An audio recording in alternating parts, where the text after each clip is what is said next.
opens with the narration of a child, describing how 2 years earlier, in the small town of Maybrook, Pennsylvania, something eerie occurred. At precisely 2:17 a.m., 17 children, all classmates, walked out of their homes and vanished without leaving a trace.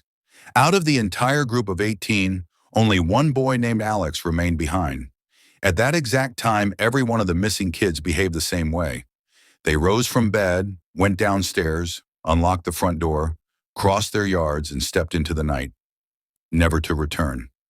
Their unexplained departure devastated their families and shook the school.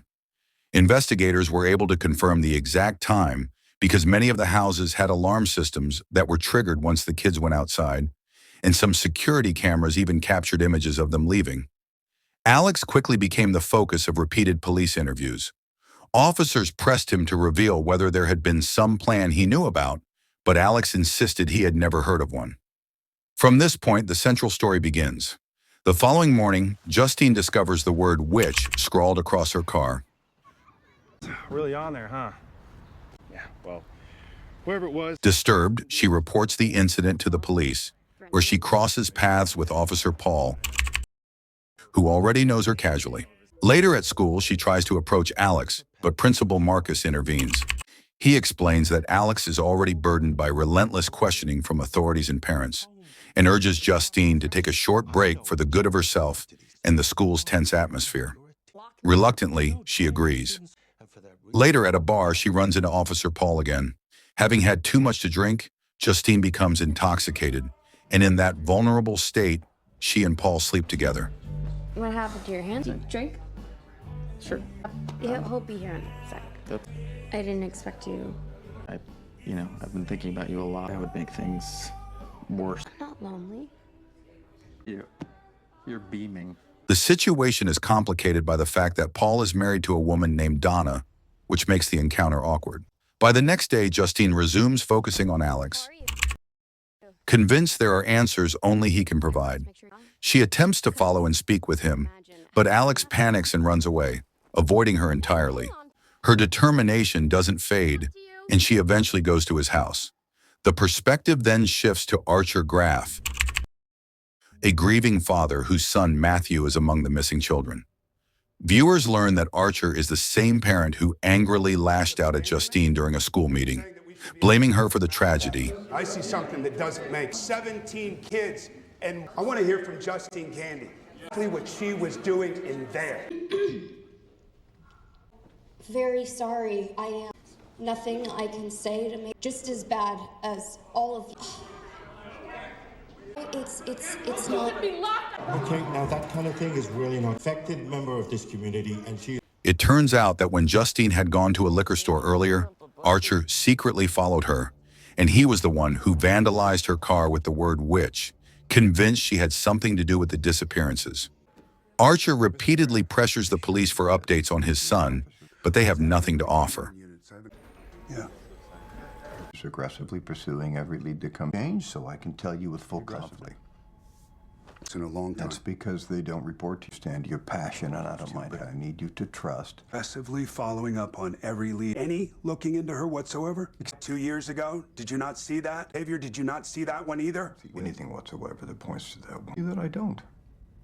Consumed by obsession, he replays the footage of Matthew walking off into the night.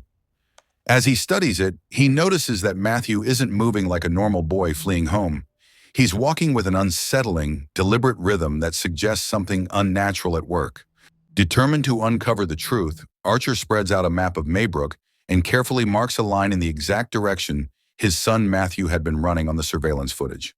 From here, the focus shifts to Officer Paul's perspective.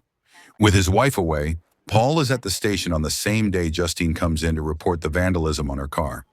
Their paths cross briefly. Justine and Paul exchange a quick introduction and polite greeting before Paul returns to his duties. Later, during a routine patrol, Paul spots a familiar face, James, the same drunken man who had once begged Justine for money outside the store. This time, James is caught attempting to break into someone's home. Paul gives chase, apprehends him, and during the search accidentally pricks his finger on a concealed needle James had in his pocket, a syringe that seems to be related to drugs. Fuck. I lost my keys, please. Yes, officer, I'm okay. All right. Put the number up online. My phone isn't working. Card. No. James, okay, stand right here for me. No, No? do not. Okay, James, hold still for me there. Fuck.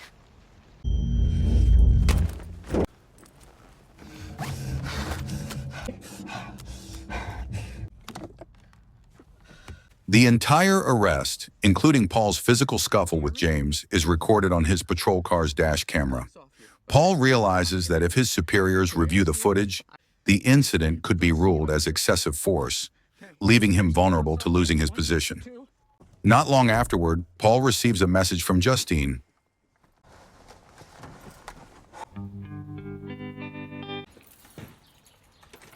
The following day, when he arrives home, he is stunned to find that his wife Donna has returned earlier than expected. One got sick and they sent. I was,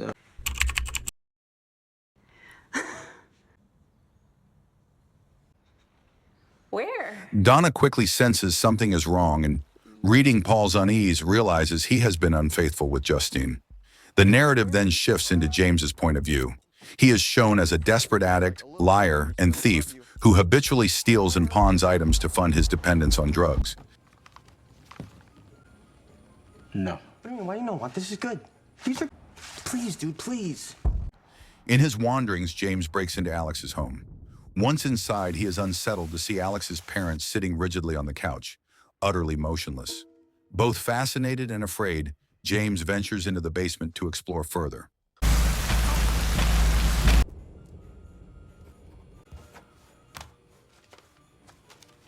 40, 60, 80. Hey. I'm calling about the $50,000 rewards, as I'm sure you have. The story then transitions to Principal Marcus's experience. Earlier, Justine had called him with concerns about Alex's well-being, urging him to make sure the boy was safe. Responding to her request, Marcus arranged a meeting with Alex's parents at school, but instead of them, a strange, clownish old woman appeared, introducing herself as Alex's aunt, Gladys. This figure is instantly recognizable. She is the same eerie clown-like woman who has already haunted the nightmares of Justine, Archer, and James. I really do want to say it all the time. Gladys calmly explains that Alex's parents are too unwell to attend the meeting, which is why she has come on their behalf. Marcus insists firmly that he can only discuss Alex's situation with the boy's actual parents. If they won't meet him, Marcus explains, he will have no choice but to visit their home himself, or else bring in Child Protective Services. Gladys's expression stiffens at this. It's clear the suggestion doesn't please her at all. The next sequence shows Marcus returning home, where he spends time with his husband Terry.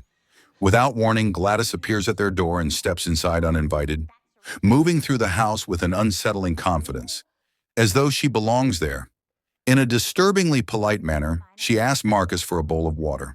When he brings it to her, she notices a decorative ribbon nearby, and in the process of handling it, suddenly snips off a lock of Marcus's hair without asking. I think she cut my hair!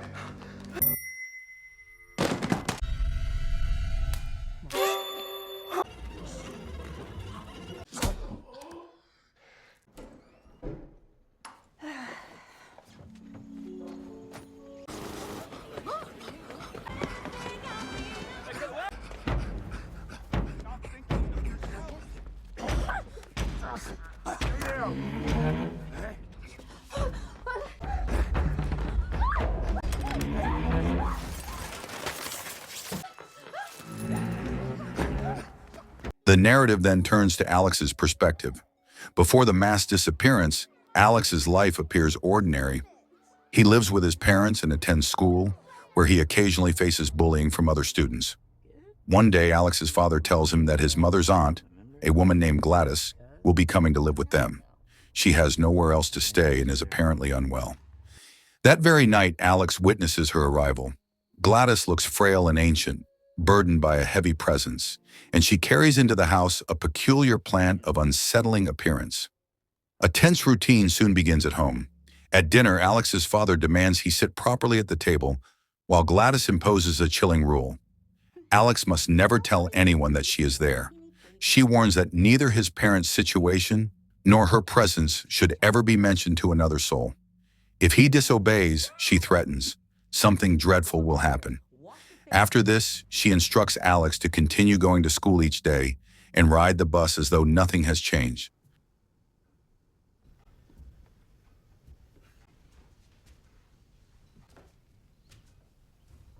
Sit. Don't worry. Now, before you go to school,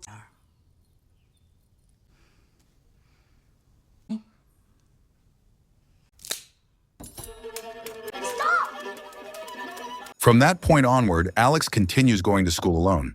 At home, he buys small amounts of food and manages to keep his parents alive by feeding them simple meals like beans and soup. For a short while, Gladys appears energetic and youthful, but soon her strength fades and she grows frail once more. She tells Alex that if he can bring her personal possessions belonging to each of his classmates, she will restore his parents' health and finally leave their home. Obliging her demands, Alex sneaks around and collects lunch tray labels and name stickers from his peers. That very night, Gladys uses those items in another ritual. At exactly 2:17 a.m., she rings a bell. In response, 17 children rise from their beds, leave their houses, and march wordlessly toward Alex's home. They file into the basement in silence, each standing motionless. This is how the mysterious mass disappearance occurs. In the aftermath, a wave of press conferences takes place. Gladys can often be seen at Alex's side, while Alex himself remains mute, offering no explanations. Although the police search his home, Gladys has already erased any trace of evidence and hidden the children deep in the forest. The investigation ends, the children are compelled to return and once again assemble in the basement, entirely under her command. Although Alex delivered on his end of the bargain by gathering personal belongings from all 17 classmates, Gladys breaks hers. She neither cures his parents nor leaves the household. Instead, she enslaves Alex, forcing him into the role of her servant. Her influence spreads farther. Both Paul and James, who had previously entered the house, fall under her enchantment during one of her rituals. Now they too stand blank and obedient inside Alex's home. Gladys reinforces her control by carving long salt lines on the floor, barriers that Alex cannot cross, effectively imprisoning him inside his own house. At this juncture, all the fragmented perspectives and overlapping timelines converge into one continuous storyline. Outside the house, Archer and Justine wait. Under Gladys's spell, Paul emerges from the doorway and gestures for Justine to come in. Trusting him, she and Archer step across the threshold. The instant they cross the salt lines, the entranced Paul and James lunge at them, attacking like lifeless puppets.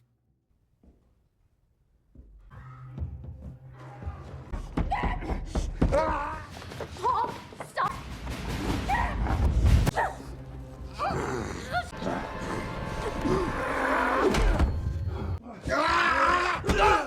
Freaky little.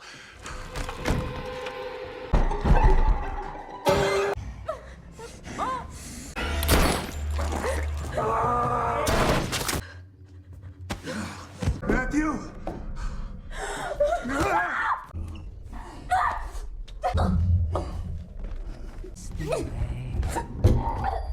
Oh no.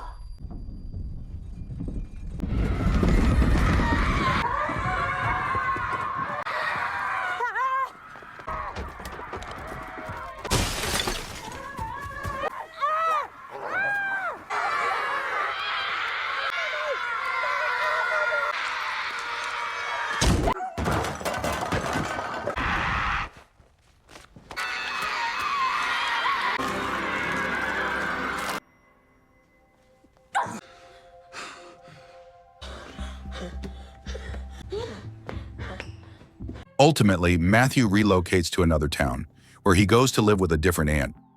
One by one, the children from his class are returned to their families. By the following year, some of them even begin speaking again. And this is where the movie ends. Let us know in the comments how you liked the explanation. Don't forget to like the video and subscribe to the channel.